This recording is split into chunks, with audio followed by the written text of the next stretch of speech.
Bank account fridge হওয়ায় কাঁচামাল আমদানি করতে না পেরে দেশের শীর্ষস্থানীয় শিল্পগোষ্ঠী এসআলম গ্রুপের কারখানাগুলো বন্ধ হতে চলেছে। দীর্ঘ 4 দশক ধরে উদ্যোক্তা, শ্রমিক, কর্মচারী ও কর্মকর্তাদের শ্রমে ঘামে তিলে তিলে গড়ে ওঠা এই গ্রুপের বিভিন্ন প্রতিষ্ঠানের লক্ষাধিক কর্মকর্তা কর্মচারী এখন চাকরি হারানোর ঝুঁকিতে পড়েছেন।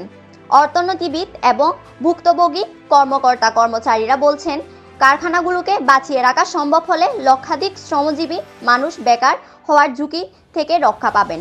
সরকার চাইলে এই লক্ষ্যে বেশ কিছু কার্যকর ফলপ্রসূ পদক্ষেপ নিতে পারে।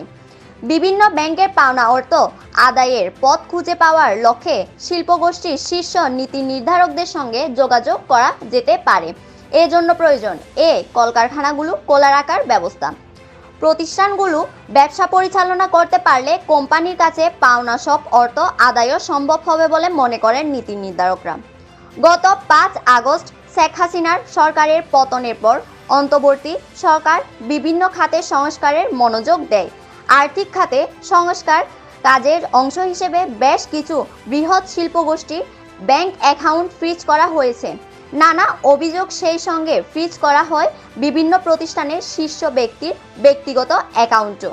অ্যাকাউন্ট ফ্রিজের পরে ব্যবসায়িক কার্যক্রম পরিচালনা ও এলসি খোলার মতো নানা সমস্যায় পড়তে হচ্ছে চট্টগ্রাম ভিত্তিক শীর্ষস্থানীয় শিল্পগোষ্ঠী এসআলম গ্রুপকে।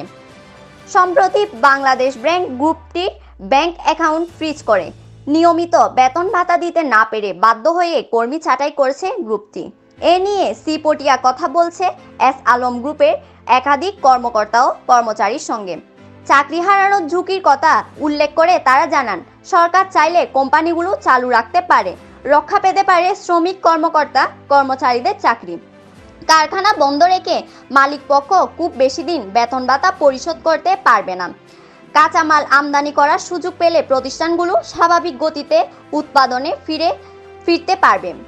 উৎপাদন অব্যাহত থাকলে কিস্তি পরিশোধ করার সুযোগ থাকবে, না হলে একে একে সব কারখানা বন্ধ হয়ে গেলে সবাই বেকার হবেন। এ বিষয়ে মানবিক সিদ্ধান্ত নেওয়ার জন্য তারা সরকারের প্রতি আহ্বান জানান। জানা গেছে, 1885 সালে প্রতিষ্ঠার পর থেকে অত্যন্ত সুনামের সঙ্গে ব্যবসা পরিচালনা করে আসছে এসআলম গ্রুপ। দেশের কর্মসংস্থান সৃষ্টিতে গ্রুপটির ব্যাপক অবদান রয়েছে। প্রতিষ্ঠার পর থেকে নিয়মিত রাজস্ব দিয়ে আসছে গ্রুপটি। চলতি বছরেই রাষ্ট্রীয় কোষাগারে প্রায় 12,000 কোটি টাকা রাজস্ব দিয়ে আসছে এসআলম গ্রুপ। গ্রুপটির রপ্তানিমুখী পোশাক শিল্প, টেক্সটাইল, ভোগ্যপণ্য, ডেউটিন, পরিবহন, সিমেন্ট, ইস্পাত, হ্যাচারিক সহ বিভিন্ন প্রতিষ্ঠানে লক্ষাধিক কর্মকর্তা কর্মচারী কর্মরত আছেন। দেশের বিদ্যুৎ খাতেও গ্রুপটির বিপুল বিনিয়োগ আছে। বাঁশখালী উপজেলায় গন্ডামারায় 1320 মেগাওয়াট সক্ষমতার এসএস পাওয়ার প্ল্যান্টের মাধ্যমে চট্টগ্রাম প্রায় সিংহভাগ বিদ্যুতের চাহিদা পূরণ করা হয়। প্রতি বছর তৈরি পোশাক ও টেক্সটাইল পণ্য রপ্তানি করে বিপুল বৈদেশিক মুদ্রা অর্জন করে দেশের শীর্ষস্থানীয় এই শিল্প গ্রুপটি। এছাড়া গ্রুপটি দীর্ঘদিন ধরে দেশের নিত্য প্রয়োজনীয় ভোগ্যপণ্যের উল্লেখযোগ্য অংশের উৎপাদন ও সরবরাহ করেছে। দেশের সরবরাহ চেইন ঠিক রাখার পাশাপাশি দ্রব্যমূল্য নিয়ন্ত্রণে গ্রুপটির ব্যাপক ভূমিকা রয়েছে। কিন্তু এলসি সুবিধা বন্ধ ও ব্যাংক হিসেবে ফ্রিজ করার কারণে তাদের পক্ষে আর নিত্য প্রয়োজনীয় ভোগ্যপণ্য আমদানি ও সরবরাহ করা সম্ভব হচ্ছে না।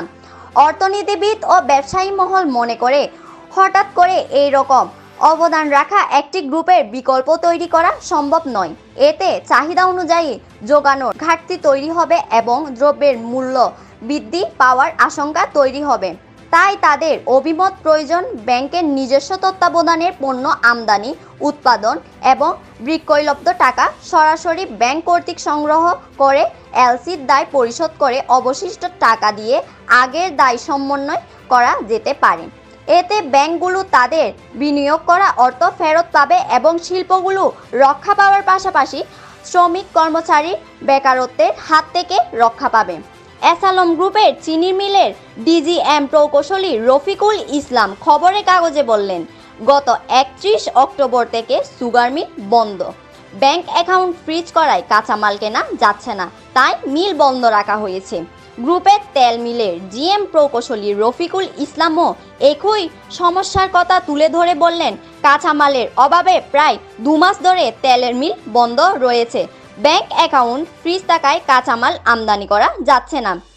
এই কলকারখানার সঙ্গে প্রত্যক্ষ ও পরোক্ষভাবে 7,000 মানুষের কর্মস্থান জড়িত উল্লেখ করে তিনি প্রশ্ন রাখেন, কারখানা বন্ধ থাকলে কোম্পানির বেতন দেবে কোত্থেকে? কারখানাগুলো চালু রাখার ব্যাপারে সরকারের উচিত উদ্যোগ গ্রহণ করা। সিপোটিয়া নিউজ, চট্টগ্রাম।